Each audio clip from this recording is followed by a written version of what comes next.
Hello दोस्तों, आप देख रहे हैं डीएलवी न्यूज़। हम बात करेंगे देश दुनिया की तमाम 25 काम की और महत्वपूर्ण बड़ी खबरों के बारे में। तो आप इस वीडियो को अंत तक जरूर देखें। कमेंट में ये भी बताएं ये वीडियो आप किस शहर राज्य से देख रहे हैं, और अभी तक आपने चैनल को सब्सक्राइब नहीं किया तो कर दीजिए और बेल आइकन को भी प्रेस कर लें ताकि सही समय पर सही खबरें आपके पास सबसे पहले पहुँचें। तो चलिए नजर डालते हैं आज की तमाम बड़ी खबरों पर।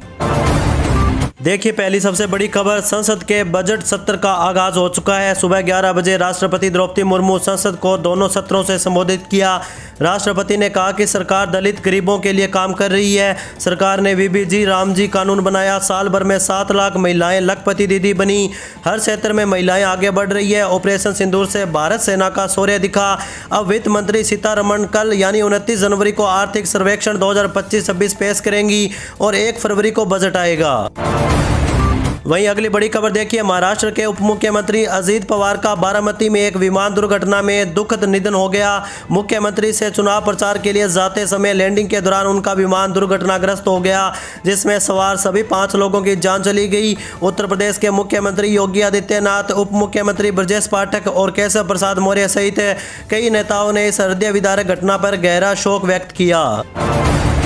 वही दोस्तों देखिए, भारत यूरोपीय संघ मुक्त व्यापार समझौता उत्तर प्रदेश को एक्सपोर्ट हब बनाने में महत्वपूर्ण साबित होगा। यह समझौता राज्य को $1 ट्रिलियन अर्थव्यवस्था के लक्ष्य तक पहुंचाने में मदद करेगा। कानपुर आगरा के चमड़ा उद्योग, पारंपरिक हस्तशिल्प, नोएडा के इलेक्ट्रॉनिक और कृषि क्षेत्र को जीरो ड्यूटी पहुंच से लाभ मिलेगा। इससे लाखों नए रोजगार सृजित होंगे और कारीगरी व किसानों की आय में वृद्धि होगी, जिससे समावेशी विकास होगा। चलिए आगे बढ़ते हैं अपन खबरों में। देखिए, पश्चिम बंगाल की मुख्यमंत्री ममता बनर्जी ने महाराष्ट्र के उप मुख्यमंत्री अजित पवार के विमान हादसे में निधन पर गहरा शोक व्यक्त किया। उन्होंने एक्स पर पोस्ट कर बारामती में हुए इस भयानक विमान दुर्घटना की गहन जांच की भी मांग उठाई। हादसे में अजित पवार सहित 5 लोगों की मौत हो गई। डीजीसीए ने जांच शुरू कर दी है। वहीं अगली बड़ी खबर देखिए, सारण पुलिस ने यूजीसी बिल पर प्रधानमंत्री नरेंद्र मोदी के खिलाफ सोशल मीडिया पर आपत्तिजनक टिप्पणी करने वाले गजेंद्र कुमार पांडे को बिहार के बाहर से गिरफ्तार किया। आरोपी ने एक वीडियो पोस्ट किया था जो तेजी से वायरल हो गया था। इस मामले में सारण साइबर थाना में आईटी एक्ट और बीएनएस की धाराओं के तहत प्राथमिकी दर्ज की गई थी। पुलिस ने तकनीकी साक्ष्यों के आधार पर कार्रवाई शुरू कर दी है। इसी के साथ अगली खबर देखिए, मुख्यमंत्री योगी आदित्यनाथ ने अधिकारियों को भूमाफियाओं से जमीन मुक्त कराने और उनके खिलाफ कड़ी कार्रवाई करने की चेतावनी दी। गोरखपुर में जनता दर्शन के दौरान उन्होंने कहा कि किसी के साथ अन्याय नहीं होगा। सीएम ने पारिवारिक विवादों के समाधान और जरूरतमंदों को इलाज के लिए आर्थिक सहायता प्रदान करने के भी निर्देश दिए। उन्होंने पारदर्शिता और निष्पक्षता से मामलों को निपटाने पर जोर दिया। वहीं दोस्तों देखिए, भारत और ईयू ने फ्री ट्रेड एग्रीमेंट पूरा करने की घोषणा की, जिसे मदर ऑफ डील्स कहा जा रहा है। इससे दोनों पक्षों उत्पादों पर टैरिफ कम करेंगे। हालांकि इसी बीच एक चिंताजनक खबर है कि सदस्य दक्षिणी अफ्रीका भारत और चीन से आने वाले वाहनों पर 50% तक टैरिफ लगाने पर विचार कर रहा है। इसका उद्देश्य अपनी ऑटोमोटिव इंडस्ट्री और आयातित वाहनों से बचाना होगा। चलिए आगे बढ़ते हैं अपन खबरों में। देखिए, बिहार में नई सड़क रख रखाव नीति के तहत अगले 7 वर्षों में 19,327 किमी सड़कों का 21,000 करोड़ रुपए से रख रखाव होगा। इस नीति में गड्ढों की मरम्मत के लिए प्रशासनिक स्वीकृति की आवश्यकता नहीं होगी, जिससे काम में तेजी आएगी। आर्टिफिशियल इंटेलिजेंस और मशीन लर्निंग का उपयोग कर सड़कों की वास्तविक समय में निगरानी की जाएगी, जिससे गुणवत्ता में सुधार होगा। वही दोस्तों देखिए, मुख्यमंत्री पुष्कर सिंह धामी की अध्यक्षता में आज देहरादून सचिवालय में कैबिनेट की महत्वपूर्ण बैठक होगी। इसमें आगामी बजट सत्र की तारीख और स्थान पर निर्णय लिया जा सकता है। बैठक में वन्य जीवों के हमलों में घायलों की चिकित्सा सहायता बढ़ाने पर भी विचार होगा। इसके अतिरिक्त आवास, गृह, शिक्षा और वित्त विभागों से संबंधित कई अन्य महत्वपूर्ण मुद्दों पर भी चर्चा होने की संभावना है। इसी के साथ अगली खबर देखिए, फरवरी में होने वाले चुनाव से पहले बांग्लादेश में अल्पसंख्यक हिंदुओं के खिलाफ हिंसा भड़कने की एक बड़ी साजिश का राजफाश हुआ। खुफिया ब्यूरो की रिपोर्ट के अनुसार पिछले सप्ताह कई नेताओं और कट्टरपंथी तत्वों के बीच एक बैठक हुई, जिसमें चुनावों के दौरान हिंदू विरोधी भावनाओं को भड़काने की रणनीति तैयार की गई। वहीं अगली बड़ी खबर देखिए, मुख्यमंत्री नीतीश कुमार 28 जनवरी को दरभंगा दौरे पर रहेंगे, जहां वे समृद्धि यात्रा, प्रगति यात्रा और 7 निश्चय योजनाओं का निरीक्षण करेंगे। जन संवाद कार्यक्रम में भी भाग लेंगे। इस दौरान शहर में व्यापक यातायात बदलाव किए गए, जिसमें ट्रैफिक डायवर्जन और विशेष पार्किंग स्थल शामिल है। जिला प्रशासन ने लोगों से घर से निकलने से पहले रूट चार्ट देखने की अपील की, ताकि असुविधा से बचा जा सके। वहीं दोस्तों अगली खबर देखिए, भाजपा ने मंगलवार को भारत यूरोपीय संघ मुक्त व्यापार समझौते को ऐतिहासिक उपलब्धि बताया। भाजपा अध्यक्ष नितिन नवीन ने भारत EU मुक्त व्यापार समझौते को प्रधानमंत्री नरेंद्र मोदी की दूरदर्शी नेतृत्व का परिणाम बताया। भाजपा अध्यक्ष ने कहा कि यह ऐतिहासिक समझौता भारत EU साझेदारी की मजबूती को दर्शाता है। चलिए आगे बढ़ते हैं अपन खबरों में। देखिए, all India power engineers federation ने 12 फरवरी को देशव्यापी बिजली हड़ताल की घोषणा की है। यह हड़ताल बिजली क्षेत्र के निजीकरण और प्रस्तावित इलेक्ट्रिसिटी बिल 2025 के विरोध में होगा। फेडरेशन का दावा है कि यदि सरकार ने अपना रुख नहीं बदला तो देश भर में बिजली आपूर्ति प्रभावित हो सकती है। चेयरमैन शैलेंद्र दुबे ने बिल वापस लेने और पुरानी पेंशन योजना बहाल करने की मांग उठाई। वहीं देखिए, यूपी में कारोबार करना और भी आसान होगा। नियमों के सरलीकरण के लिए आवास विभाग ने बड़ी कमेटी बनाई। आवास और शहरी नियोजन विभाग ने ईज ऑफ डूइंग बिजनेस को बढ़ावा देने के लिए एक समिति का गठन किया। यह समिति कंप्लायंस रिडक्शन और डीरेगुलेशन फेज 2 के बिंदुओं को लागू करने की कार्य योजना बनाएगी। 1 सप्ताह में रिपोर्ट सौंपने के बाद 2 महीने में समस्त कार्रवाई पूरी की जाएगी। उत्तर प्रदेश सरकार फेज 2 को सर्वोच्च प्राथमिकता दे रही है।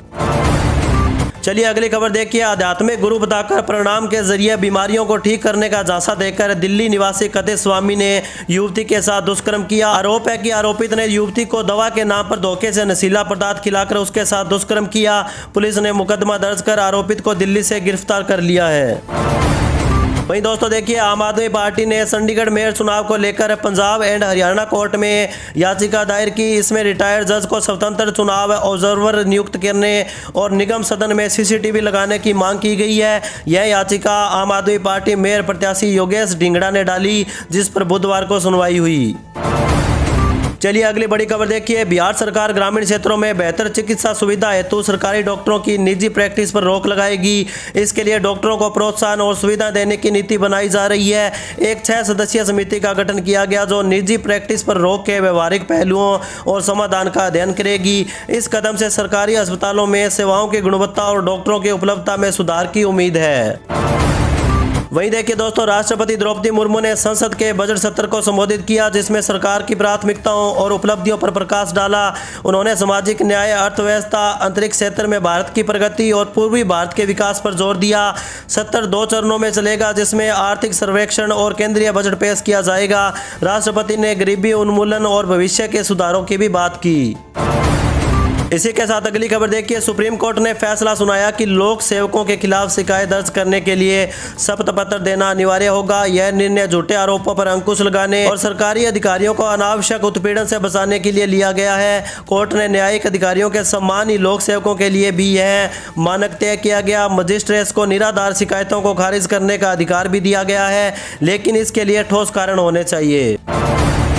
वहीं देखिए, कांग्रेस सांसद शशि थरूर एक बार फिर पार्टी की महत्वपूर्ण बैठक में शामिल नहीं हुए। यह बैठक आगामी संसद सत्र और बजट की तैयारियों पर केंद्रित थी। सूत्रों के अनुसार थरूर विदेश में थे और उन्होंने अपनी अनुपस्थिति के बारे में पार्टी को सूचित भी कर दिया था। यह पिछले 4 महीनों में दूसरी बार हुआ जब उन्होंने शीर्ष स्तरीय बैठक छोड़ी है, जिससे कांग्रेस के साथ उनकी बढ़ती दूरियों की अटकलें तेज हो गई है। वहीं अगली बड़ी खबर देखिए, भारत और यूरोपियन यूनियन के बीच ऐतिहासिक मुक्त व्यवहार समझौता FTA संपन्न हुआ। प्रधानमंत्री मोदी ने इस अवसर पर ट्रेड, टेक्नोलॉजी और रेयर अर्थ मिनरल को हथियार बनाने पर चिंता जताई।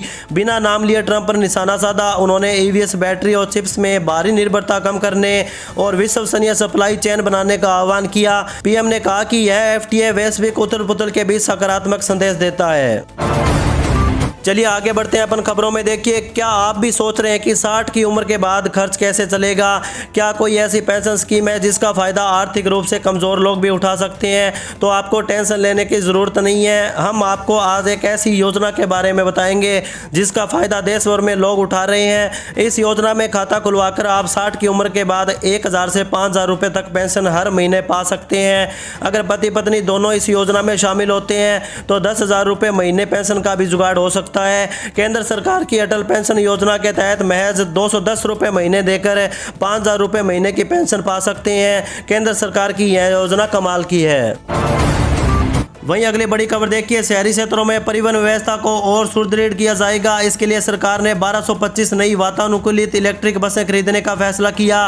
साथ ही 16 नगर निगम वाले शहरों में पब्लिक चार्जिंग स्टेशन स्थापित करने और 15 शहरों में पहले से संचालित इलेक्ट्रिक बसों के लिए कार्बन क्रेडिट प्रोजेक्ट लागू करने का भी फैसला किया गया है। चलिए अगली बड़ी खबर देखिए। दिल्ली एमसीडी का आगामी वर्ष का बजट बुधवार को सदन की बैठक में प्रस्तुत किया जाएगा। स्थायी समिति की अध्यक्ष सत्या शर्मा सदन की विशेष बैठक में बजट पेश करेगी। उनकी ओर से एमसीडी को आर्थिक रूप से सुदृढ़ बनाने की दिशा में कई अहम प्रावधानों की घोषणा किए जाने की संभावना है। साथ ही दिल्ली वासियों के साथ साथ एमसीडी के अधिकारियों और कर्मचारियों को भी कई सौगातें दी जा सकती है। वहीं देखिए हिमाचल प्रदेश में हिम बस कार्ड बनाने की अवधि 1 महीना और बढ़ सकती है। परिवहन विभाग ने 31 जनवरी तक कार्ड बनाने का समय तय कर दिया। लोगों के आग्रह के चलते तिथि को आगे बढ़ाया जा रहा है। प्रदेश में अब तक 50,000 लोगों ने हिम बस कार्ड बना लिए हैं। मशीनों को भी अपडेट किया जा रहा है। इसी के साथ अगली खबर देखिए। राजस्थान की राजनीति में लंबे समय तक भूमिका निभा चुकी पूर्व मुख्यमंत्री वसुंधरा राजे एक बार फिर अपने बयानों को लेकर चर्चा के केंद्र में है। नितिन नवीन के भाजपा अध्यक्ष बनने के बाद बीजेपी की राजनीति में वसुंधरा राजे की सियासी भविष्य को लेकर अटकलें शुरू हो चुकी है। हालांकि बीते कुछ समय से राज्य के बयानों में सीधा टकराव नहीं बल्कि संकेतों की राजनीति दिखाई दे रही है। वह न तो खुलकर किसी भूमिका की घोषणा कर रही है और न ही सक्रिय विरोध की राह पर है, लेकिन उनके वक्तव्य यह साफ करते हैं कि वह हाशिए पर रहने की तैयार नहीं है। पार्टी के भीतर और बाहर उनके शब्दों को गंभीरता से लिया जा रहा है।